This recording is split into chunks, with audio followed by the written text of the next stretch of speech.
Buongiorno, benvenuti a TG Sicilia, le principali notizie. Inchiesta sulla sanità, scattano le interdizioni per un anno dai pubblici uffici e servizi. Tra i destinatari gli ex assessori regionali Razza e Scavone. Spacciatori traditi da TikTok e Instagram. A Gela arrestati 5 giovani che usavano i social per ostentare la ricchezza derivante dagli affari illeciti.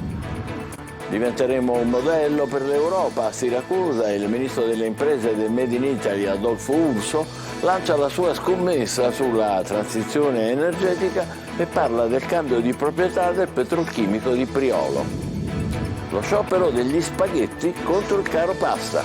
Consumatori e produttori agricoli in subbuglio per l'impennata dei costi e le perdite consistenti. Assolutenti propone uno stop degli acquisti per 2 settimane. I lavori sul viadotto Ritiro ripartiranno entro 10 giorni. Stamattina vertice tra il Consorzio Autostrade e la Toto Costruzioni. Trovata una soluzione per uscire dall'emergenza scoppiata sulla tangenziale di Messina. 11 bandiere blu per le spiagge siciliane, confermato il dato dello scorso anno. Le località premiate suddivise tra le province di Messina, Ragusa e Agrigento. Via alla 58esima stagione delle rappresentazioni classiche al Teatro Greco di Siracusa, tutto esaurito e applausi per Prometeo. Calcio, la pool scudetto del Catania su Telecolor. Dopo il campionato acquisiti i diritti per la post-season del club rossazzurro. Si comincia domenica con la sfida del Massimino tra la squadra di Ferraro e il Sorrento.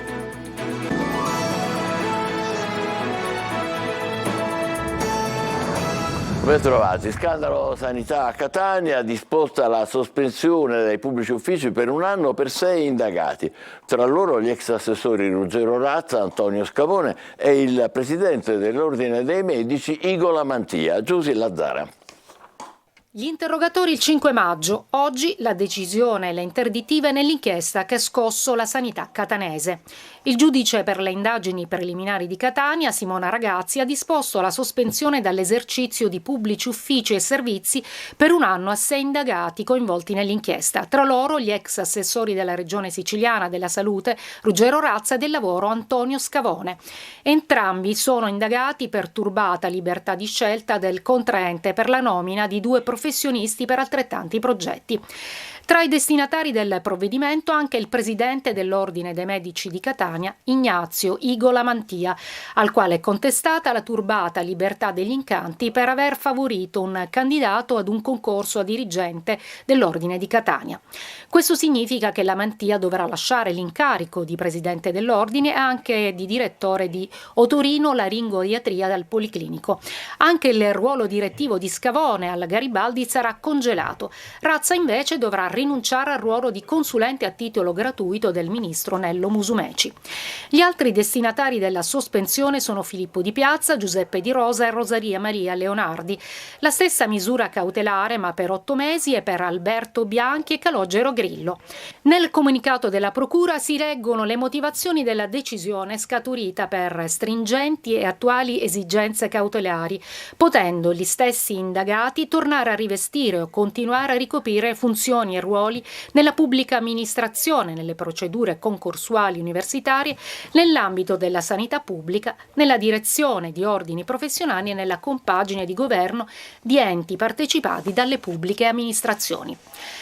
Per l'accusa, l'ex assessore Razza avrebbe favorito la designazione di un esperto in elaborazioni, report e studi per conto dell'Ordine dei Medici di Palermo nel progetto denominato OSAS Catania Sentinelle della Prevenzione. Secondo le indagini, l'ex assessore Scavone rientra nell'inchiesta per l'assegnazione a una persona a lui vicina di un incarico a tempo determinato come amministrativo del progetto Centro Cardio Hub SPOC dell'azienda ospedaliera Garibaldi di Catania. Il 29 aprile i carabinieri del comando di Catania avevano posto ai domiciliari altri 4 indagati. Giuseppe Arcidiacono, dirigente medico dell'ANRS Garibaldi di Catania, Nunzio Ezio Campagna, Sebastiano Felice Agatino Ferlito e un ex funzionario amministrativo dell'Università di Catania, Gesualdo Antonio Missale. Tutti si sono avvalsi della facoltà di non rispondere.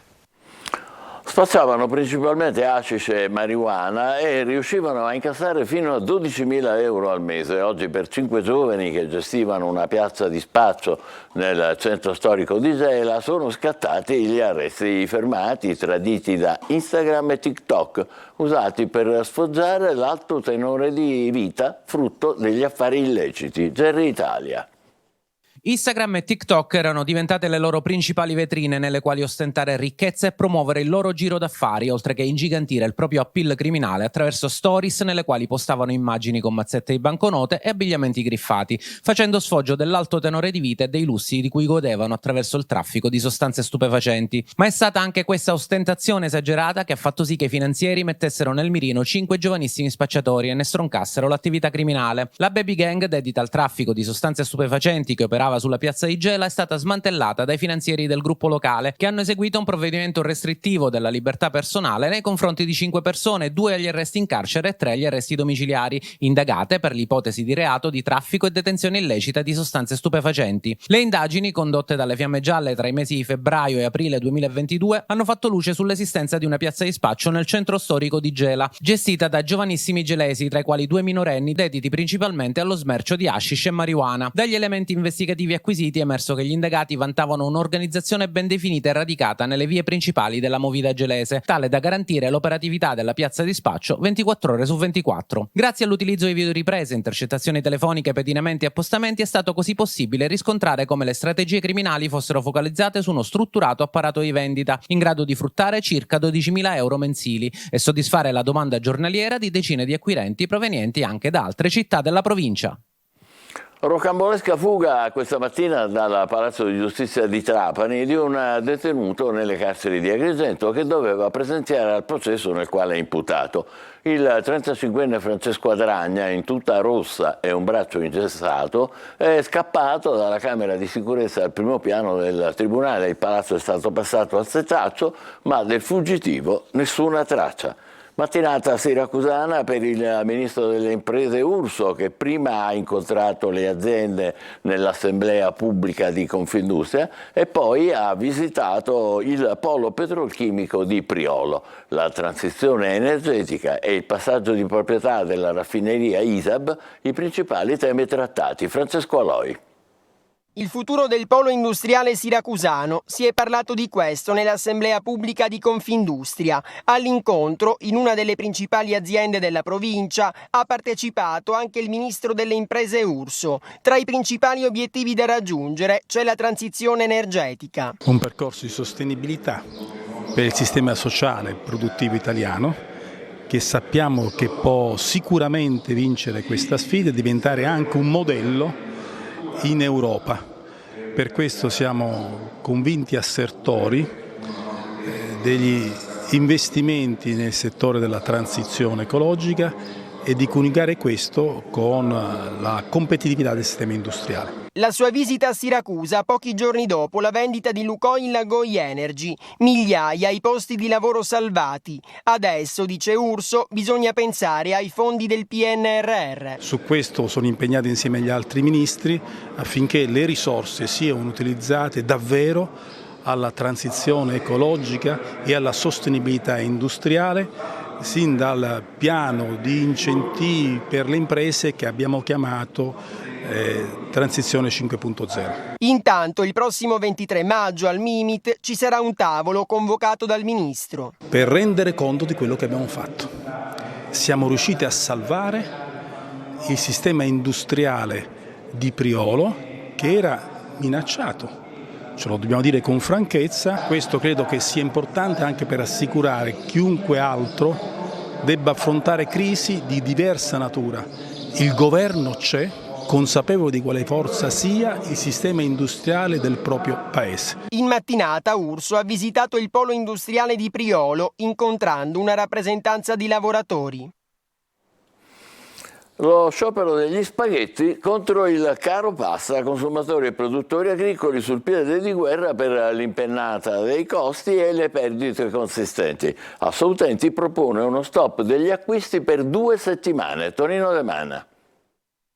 Secondo il Ministero, gli aumenti sarebbero dovuti allo smaltimento delle scorte acquistate quando il costo delle materie prime era più elevato. Altri invece lamentano speculazioni e puntano il dito contro il caro energia che a cascata incide sui costi legati al trasporto. Secondo il Ministero, gli aumenti sarebbero dovuti allo smaltimento delle scorte acquistate quando il costo delle materie prime era più elevato. Altri invece lamentano speculazioni e puntano il dito contro il caro energia che a cascata include sui costi legati al trasporto. Consumatori sul piede di guerra, mentre il governo nazionale cerca di trovare una soluzione avviando un confronto con le imprese, le associazioni di categoria e i produttori del grano. Questi ultimi lamentano perdite consistenti a fronte di aumenti spropositati del prodotto finito, la pasta appunto. Non riesco a capire come un chilo di grano in questo momento vale circa 30 centesimi e un chilo di pasta vale intorno a 2 euro. Questa è un'anomalia perché per coltivare un chilo di grano a 30 centesimi sono sotto i costi di produzione. Noi per coltivare un chilo di grano 30 centesimi non ci bastano e ancora la campagna deve iniziare. Può essere che quando inizia ancora diminuirà ancora. Sull'aumento alle stelle della pasta, il garante per la sorveglianza dei prezzi annuncia un attento monitoraggio, mentre dal confronto tra governo ed imprese si prevede un progressivo ritorno alla normalità con la possibile riduzione dei costi, ma a partire da settembre. Agli amanti della pasta non resta che aspettare. Dimagriamo, diventeremo più magri. Siamo rovinati giustamente perché la pasta è indispensabile per i nostri alimenti, diciamo, giornalieri, quindi è un problema. Sciopero della pasta, lei aderisce? Siccome io sono un mangiatore di pasta, naturalmente aderisco perché la pasta non è corretto che è arrivato 1,20 euro, 1,30 euro un chilo di pasta, una cosa impossibile. Oggi cosa si mangia? Non lo so, mia moglie lo deve dire. Pasta con? Forse la carbonara. Dovrei mangiare pasta con le vongole. Purtroppo la pasta costa più delle vongole. O no? Ha ragione, si va verso la fine dell'emergenza scoppiata sulla tangenziale di Messina, dove la ditta Toto da un paio di giorni ha fermato i lavori del viadotto Ritiro. Oggi sembra essere stata raggiunta un'intesa tra i vertici del CAS e quelli della ditta. Entro 10 giorni il cantiere ripartirà. Francesco Triolo. Il disagio è evidente, lo è stato subito, all'apertura della famigerata bretella che consentiva di bypassare il viadotto Ritiro. 2 incidenti in 12 ore, una riunione in prefettura, la necessità di regolare meglio la circolazione sulla tangenziale di Messina, ma i disagi non sono stati solo per gli automobilisti che percorrono la tangenziale, lo sono anche per la viabilità cittadina che vede immettersi a giostre e boccette un numero più che raddoppiato di vetture con un giro tortuoso per la percorrenza della tangenziale in entrambe le direzioni. Come se non bastasse, si è aggiunta anche la decisione della Toto Costruzioni, che sta ultimando la realizzazione del viadotto Ritiro, di interrompere i lavori perché non sono stati corrisposti stati di avanzamento lavori per circa 6 milioni di euro. Fermo il cantiere da 3 giorni con una cinquantina di lavoratori a rischio. È arrivato al 94% di completamento, siamo veramente all'ultimo miglio, sarebbe davvero assurdo non fare un ultimo sforzo per restituire alla città una piena agibilità e transitabilità della principale via d'accesso. Oggi Autostrade Siciliane e Toto Costruzioni si sono confrontati in videoconferenza arrivando ad una soluzione. Abbiamo concordato con Toto di definire un piano di rientro dei pagamenti. Sapete, ne ha dato conto la stampa che c'è una fattura da 1,2 milioni che siamo pronti a pagare, lo faremo nel giro di qualche giorno appena Toto sarà nelle condizioni di risolvere questo piccolo problema che hanno con il DURC, dopodiché risolveremo tutte le pendenze. Parliamo di 5-6 milioni ancora da fatturare, quindi non sono cifre assolutamente alla portata della capacità finanziaria del consorzio Autostrade. La cosa che abbiamo ovviamente raccomandato, ma c'è stata, diciamo, da questo punto di vista ampia disponibilità da parte della Toto, è un assoluto rispetto dei tempi di completamento dell'opera. Noi entro questi 6 mesi dobbiamo assolutamente finire il viadotto Ritiro e quindi rendere completamente transitabile tutta l'area. Il cantiere riaprirà entro una decina di giorni, ma Nasca ha annunciato che sono arrivati i fondi previsti dal decreto aiuti come compensazioni per il caro materiale, che quindi ripartirà anche un altro cantiere della A20, quello della Tosa tra Milazzo e Barcellona, fermo da diverse settimane. La Sicilia conferma anche nel 2023 le 11 bandiere blu assegnate per la qualità delle spiagge, premiati il mare del Messinese, del Ragusano e dell'Agrigentino. Luca Ciliberti. Eccole le bandiere blu siciliane, sono 11 come lo scorso anno. L'ambito Vessillo testimonia qualità delle acque e sostenibilità delle spiagge. La Sicilia rispetto al 2022 non fa passi avanti, ma non indietreggia e, spulciando la classifica, su 8 province che hanno accesso al mare solo 3 si distinguono per aver rispettato una ventina di parametri ritenuti imperativi per l'accesso in graduatoria, che riguardano la pulizia delle acque, la gestione dei rifiuti, le aree verdi e le piste ciclabili, i servizi sulle spiagge e nel comune, le strutture alberghiere, il soccorso e i servizi ai disabili. La Sicilia complessivamente gode però di circa 1200 km di costa ed è seconda in Italia solo alla Sardegna. Premiate anche quest'anno Menfi, in provincia di Agrigento, per le sue splendide spiagge di Portopalo, Lidofiori, Bertolino e Cipollazzo. Nel Ragusano riconoscimenti alla spiaggia di Maganuco, di Marina di Modica, Santa Maria del Focallo Ispica, Piazza Malta e Piazza Torre a Ragusa. A Pozzallo premiate la spiaggia di Pietranera e Raganzino. E infine la parte da Leone la fa il Messinese con 6 bandiere blu sul totale di 11. Sulla riviera tirrenica premiate Tusa, le spiagge dell'arcipelago delle Eolie, Stromboli, Fico Grande, Vulcano Gelso, Vulcano Acque Termali, Canneto, Acqua Calda a Lipari, la spiaggia del lungomare di Santa Teresa a Riva e il litorale di Furci invece sul litorale ionico.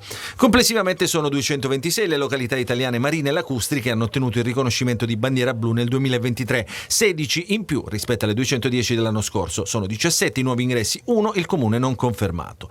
Le 226 località italiane comprendono 458 spiagge, l'11% delle spiagge premiate a livello mondiale. Oltre ai comuni hanno ricevuto la bandiera blu anche 84 approdi turistici. In tutto il paese si distingue la Liguria in testa alla classifica con 34 località, poi segue la Puglia con 22 riconoscimenti, ancora 19 bandiere a testa per Campania e Toscana, le Marche salgono a 18, la Sardegna conferma le sue 15 località, l'Abruzzo resta a 14 e poi appunto la Sicilia con 11 bandiere blu. Teatro Greco di Siracusa sold out per la prima della 58esima stagione delle rappresentazioni classiche. Numerosissimi anche gli studenti che hanno affollato la cavea con standing ovation finale. Francesco Aloi.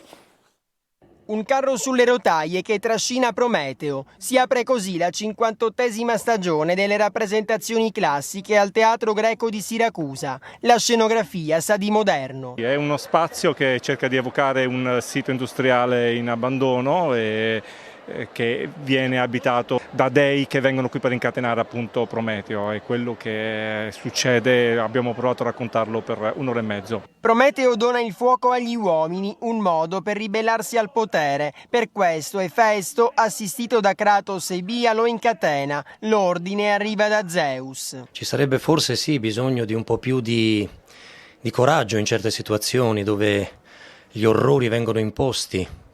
E Prometeo forse sì, è il primo grande ribelle della storia. Voce e fisicità rendono Prometeo più vicino agli uomini. In suo soccorso arrivano prima le oceanine, poi Oceano. Provano a farlo ragionare, ma senza successo. Lui è fermo in quello che ha fatto.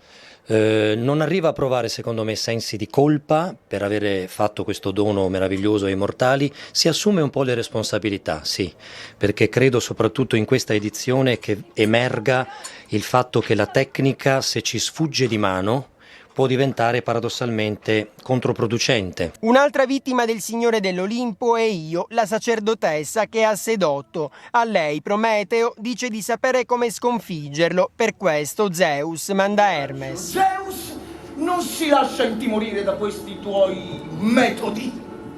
Che bel discorso. Nemmeno lui però riesce a fargli cambiare idea, così Prometeo sprofonda nelle viscere della terra.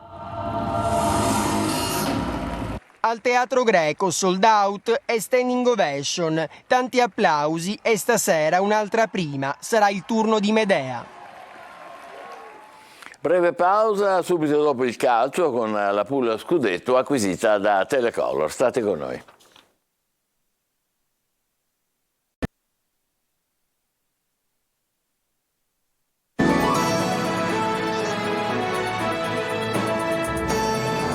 Eccoci con il calcio. Dopo il campionato Telecolor seguirà il Catania anche nella pool Scudetto. Acquisiti i diritti per trasmettere le partite della prima fase della post-season del club rossazzurro. Si comincia domenica con la sfida del Massimino tra la squadra di Ferraro e il Sorrento. Angelo Gagliano. Su Telecolor anche la pool scudetto del Catania, dopo aver raccontato in diretta in esclusiva l'esaltante campionato che ha riportato tra i professionisti il club rossazzurro, la nostra emittente ha acquisito anche i diritti per la trasmissione in diretta delle partite che la squadra di Ferraro giocherà nella prima fase della post-season. Un nuovo e importante investimento per il nostro gruppo editoriale che conferma il forte interesse per lo sport e per il calcio in particolare, con grande attenzione per il club del presidente Ross Pelligra, che in poco meno di un anno ha riacceso l'entusiasmo dei supporter etnei. Così come per il campionato, anche le gare che i rossazzurri giocheranno nella pool scudetto saranno visibili in chiaro su Telecolor, canale 11 del digitale terrestre, e in modalità pay sui siti telecolor.it e la siciliaweb.it. Si comincia, anzi si riparte domenica pomeriggio, con la sfida tra il Catania e il Sorrento, in programma al Massimino alle 16. Sarà l'ultima gara stagionale interna per i rossazzurri. A metà della prossima settimana cominceranno infatti i lavori per il rifacimento del manto erboso dell'impianto di Piazza Spedini, che sarà comunque pronto per l'inizio del nuovo campionato. Tornando alla pool scudetto, la squadra di Ferraro, dopo il match con il Sorrento, sfiderà la vincente dello spareggio tra Cavese e Brindisi, che si giocherà domenica in campo neutro a Vibo Valencia. Regolamento alla mano, in caso di vittoria contro il Sorrento, il Catania tornerebbe in campo per la seconda giornata domenica 21 maggio. In caso di pareggio o di sconfitta, i rossazzurri giocherebbero invece mercoledì. Superata questa prima fase, la pool scudetto prevede poi le semifinali con le gare di andata e ritorno e la finale in programma sabato 10 giugno.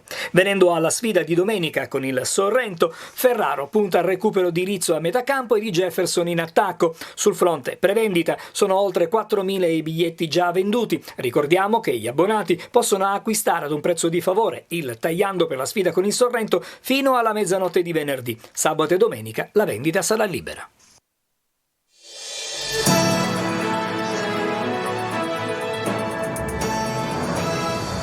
Non ci siamo, sì, adesso è arrivata Euroitalia da Comiso, ma per il caro volo in Sicilia non ci siamo proprio. Vediamo questo weekend, per andare da Catania a Roma Fiumicino, in un orario peraltro scomodissimo, le 6:05, con ritorno verso Fontana Rossa in giornata alle 19:35, oggi ITA richiedeva 616 euro per una persona con il solo trolley. Levataccia, c'era un altro volo alle 7, sempre Catania Fiumicino, con rientro allo stesso orario alle 19:35. Questo però con un leggero ritocco in su. Andiamo sui 656 euro. Incredibile, e invece è vero. E proviamo con Ryanair, è una low cost, dunque, insomma, con partenza sempre sul Prestino alle 6:20 di stamane, oppure anche alle 7:45, la sola andata da Catania su Fiumicino veniva a 196,44 euro. Il ritorno in serata alle 20:45 oppure alle 22:05 è un po' più caro, saliamo a 379,69 euro. In totale quindi Ryanair Catania-Roma, andata e ritorno in giornata oggi, fa 584,38 euro, con ITA 616 oppure 656, cifre altissime, ma quale algoritmo o politica aziendale le suggerisce? E di nuovo si fa strada l'ipotesi del presidente Schifani, che per questo ha fatto esposto all'antitrust, di un accordo di cartello tra le due compagnie per tenere insieme alti i prezzi. L'estate è alle porte, l'afflusso di turisti in Sicilia farà certamente gola a chi pratica già adesso tariffe così costose. Davvero non si riesce a trovare ora, non chissà quando, un modo, al di là dei proclami verbali, per risparmiarsi travasi di bile senza dover rinunciare a viaggiare in aereo? Ci fermiamo qui, TG Sicilia torna alle 20, grazie, buon pomeriggio.